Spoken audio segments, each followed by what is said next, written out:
Past few days, I had been tagging along with a matchmaking group. My intention? To enjoy the free food and drinks at the events while blending into the lively atmosphere. Honestly, I wasn't there to find love, but rather to amuse myself by observing the dating habits of modern bachelors and bachelorettes. The group wasn't just young singles. Among the members were a handful of elderly women eagerly seeking matches for their children. One day, one of these aunties dropped a bombshell that sent the group into a frenzy. She casually announced, "I own 53 rental properties, 3 villas, and 5 adorable cats. All of this, plus additional assets, will be inherited by my only son. On top of that, I'm prepared to give my future daughter-in-law a monthly allowance of $50,000.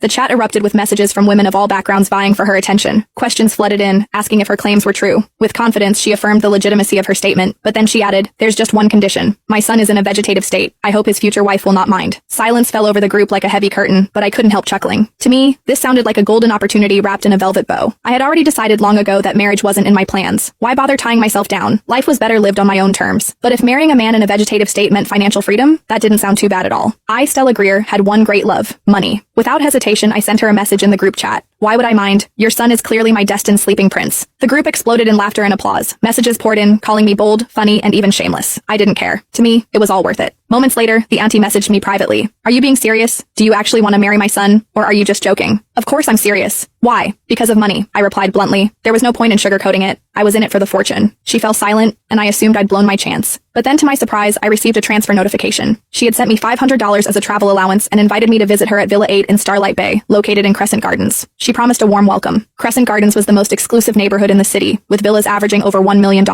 This woman wasn't just rich, she was obscenely wealthy. Grinning, I shamelessly accepted the money and set off immediately. When I arrived at Villa 8, I was greeted by an atmosphere of luxury and grandeur. The villa's exterior was stunning, with meticulously maintained gardens and an air of nobility that made me feel slightly out of place. After straightening my hair and smoothing my clothes, I rang the doorbell. A glamorous woman in her 40s opened the door, her smile radiant. She exuded sophistication, looking no older than her early 30s. Her flawless skin and impeccable fashion sense made me feel like I was meeting a celebrity. "Hello, my name is Stella Greer," I introduced myself, extending a hand. "I'm a graduate of a prestigious Ivy League university, currently preparing for the civil service examination." The woman, Abigail Winslow, shook my hand warmly, her eyes gleaming with approval. "You're young, beautiful, and accomplished." "Wonderful." After exchanging pleasantries, she invited me inside, pouring tea as we sat in the opulent living room. She asked about my background, family, work, and aspirations. My parents divorced when I was young, and neither of them kept in touch. "I've been on my own ever since," I explained. "As for work, I'm a fashion designer with an annual salary of around $100,000. Abigail nodded thoughtfully, her expression unreadable. She didn't press further and soon gestured for me to follow her upstairs. "Are we going to meet my sleeping prince now?" I teased. She smiled. "Yes, my son is also my precious sleeping prince." We climbed to the 3rd floor and entered a bedroom. I wasn't expecting much. I'd already prepared myself for a purely transactional relationship. I didn't need to fall in love. I only needed to secure the deal and fulfill my duties. But the moment I saw him, my breath hitched. There he was, lying peacefully on the bed. His long lashes cast delicate shadows on his cheeks, and his features were so exquisite they seemed sculpted by an artist.